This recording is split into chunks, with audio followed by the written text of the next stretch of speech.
Alors, l'objectif était donc de voir ce que pouvait apporter un parcours en termes de limitation des intrants. Je parle d'intrants des produits phytosanitaires par exemple. Donc est-ce que en bio, en fait, les éleveurs utilisent traditionnellement de la phytothérapie, donc par exemple des huiles essentielles. Est-ce que si on plantait directement sur le parcours ces plants sur lesquels on extrait des huiles essentielles, est-ce qu'on pourrait avoir cet effet retrouvé, donc notamment l'effet antiparasitaire des huiles essentielles? Donc c'est un moyen de valoriser le parcours de manière originale. En fait, voilà, il apporte directement le traitement, en fait, mise à disposition du traitement des animaux, pour les animaux qui auraient besoin qui auraient des problèmes parasitaires et donc qui auraient besoin d'être traités. Donc on a choisi 4 espèces végétales qui présenteraient un intérêt antiparasitaire. Donc il s'agit de l'ail, du thym, fenugrec et tanésie.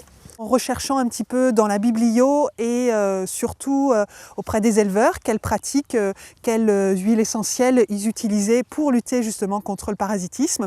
Donc il est sorti plusieurs espèces. Et donc nous ensuite on est intervenu pour déterminer lesquels étaient le plus adaptés à nos conditions pédoclimatiques pour que la plante puisse se développer sous nos conditions en fait, environnementales. Donc on les a plantés à différents endroits du parcours et donc on veut voir si l'animal déjà va sur ces zones, le consomme et ensuite s'il a bien un intérêt, si ces espèces ont bien un intérêt antiparasitaire. Au niveau du parasitisme, je parle uniquement du parasitisme interne, helminthique notamment. C'est-à-dire les vers. D'accord. Pas de parasites externes.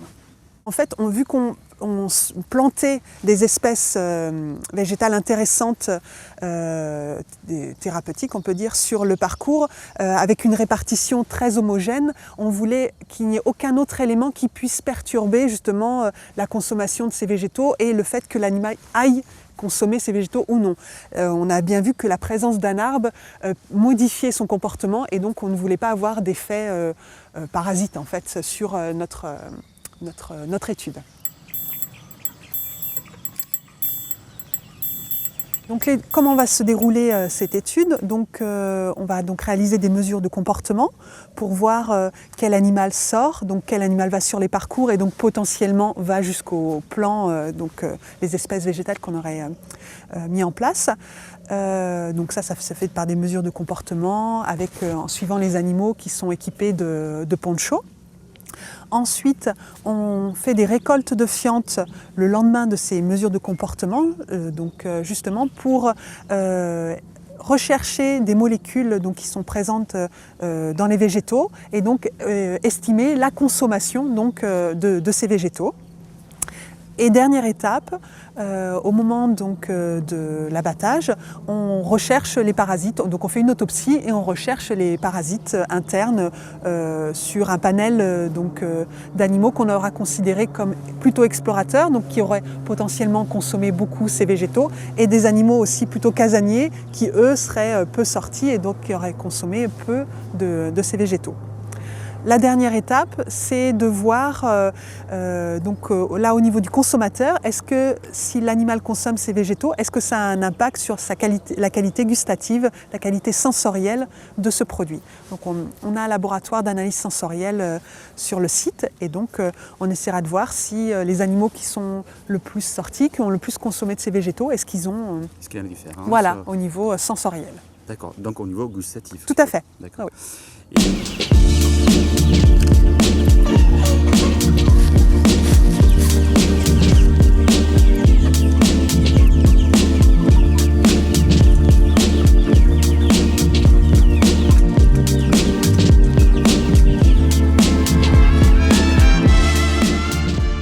Donc déjà, on a suivi un peu les performances zootechniques de notre élevage, des 2 bandes qu'on a menées. pour vérifier dans un premier temps que la présence de plantes aromatiques sur les parcours ne perturbait pas les performances de l'élevage, que ça n'avait pas une incidence négative sur les performances globales de l'élevage. Donc là, on confirme bien qu'on a des performances qui sont comparables à ce qu'on obtient classiquement dans notre élevage. Donc pas de problème par rapport à la présence des plantes, pas de problème non plus sanitaire extérieur en fait, qui pourrait du coup compromettre tous les résultats de l'expérimentation. Donc on est plutôt en conditions favorables pour exploiter les résultats. Donc les premiers résultats, c'est au niveau de la consommation des plantes. On observe vraiment une grande différence au niveau de l'attrait des animaux pour certaines plantes et pas d'autres. On a suivi donc le comportement des animaux. On a essayé de voir jusqu'où ils étaient capables d'aller sur les parcours pour consommer ces plantes. Et donc le fenugrec, ils ont été jusqu'aux plants qui étaient complètement au fond du parcours. Donc vraiment, ils ont tout consommé très rapidement. Donc il y a vraiment un attrait très très fort pour cette plante-là. Pour l'ail et la tanésie, en fonction des bandes, donc des saisons, il y a une préférence pour l'un ou pour l'autre. Bon, c'est lié à le fait que l'ail en automne, par exemple, est quand même beaucoup moins vert qu'au printemps. Et par contre, pour le thym, vraiment, on n'a rien eu. Aucune consommation. Les animaux y allaient, se couchaient dessus, mais ne consommaient pas du tout. Donc on a déjà une idée du fait que l'animal peut choisir des plantes, de les consommer ou de ne pas les consommer. Donc notre projet en fait c'est avoir une idée de l'automédication. Un animal qui est malade, est-ce que de lui-même il va se soigner en consommant des plantes? Donc là déjà on a une information sur le fait que l'animal est capable de privilégier certaines plantes plutôt que d'autres. Voilà. Ensuite, donc, on a regardé l'état parasitaire de nos animaux. Donc là, en fait, on n'a rien. Aucun parasite. Donc c'est uniquement les parasites internes du tube digestif, de style coccidie et ascaridés. Et donc, que ça soit pour les explorateurs ou les casaniers. On avait classé un petit peu nos animaux en fonction de leur comportement. Les animaux plutôt explorateurs étaient plus parasités que les animaux casaniers. Mais ces animaux explorateurs allaient aussi consommer potentiellement plus de plantes. Et donc on n'a rien du tout comme parasite. Donc on a voulu compléter en fait ces résultats par une autre expérimentation. Donc là on partirait d'animaux déjà parasités qu'on pourrait isoler en cage individuelle et on pourrait leur proposer donc chaque plante. Chaque animal aura accès à une seule plante. Donc on va distinguer l'aliment de la plante à propriété antiparasitaire pour vraiment que l'animal qu'on ne force pas l'animal à consommer ces plantes, que c'est vraiment de lui-même qui va consommer ces plantes. Et on va voir si donc ces plantes ont un effet, si on arrive à stopper l'infestation parasitaire. Donc on va tester les 4 plantes. Même le thym qui est censé que l'animal ne consomme pas, mais c'est pour vérifier qu'en conditions expérimentales, il n'y a pas un changement de comportement. Et on va tester aussi des plantes qui n'ont pas de propriété antiparasitaire pour voir si l'animal, quand il est infecté, il a un comportement différent en fonction que la plante a des propriétés antiparasitaires ou n'en a pas. Est-ce que... Voilà, il y a vraiment une idée d'automédication. Est-ce qu'il est capable de distinguer une plante qui peut le soigner d'une plante qui n'a aucun intérêt? Voilà, on va avoir évidemment des témoins, donc des animaux qui sont infectés et auxquels on ne donne pas plante pour voir si on maintient le taux d'infestation, et des animaux qui ne sont pas infectés, auxquels on donne des plantes. Et ça nous permettra de comparer la consommation en plantes. Est-ce qu'un animal qui est infecté consomme plus de cette plante antiparasitaire plutôt qu'un animal qui à côté d'un animal qui n'est pas infecté.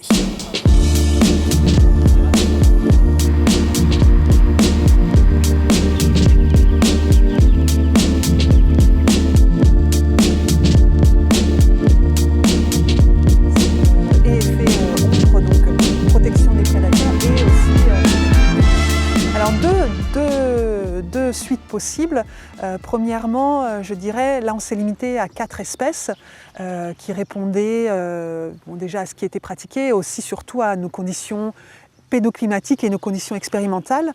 Je pense qu'il y a plein d'autres espèces qui seraient intéressantes d'étudier et donc de mettre en place dans des élevages ou dans d'autres sites où des conditions expérimentales sont différentes pour justement voir si on retrouve cet intérêt parasitaire. Ensuite, autre suite possible, c'est au niveau de la consommation des végétaux. Essayer de comprendre pourquoi l'animal consomme ces végétaux. Quel intérêt ça a pour lui, d'une manière générale, que ce soit des espèces qui auraient des propriétés thérapeutiques, mais aussi un couvert végétal quelconque. Pourquoi l'animal consomme ces végétaux, quel intérêt ça a pour lui.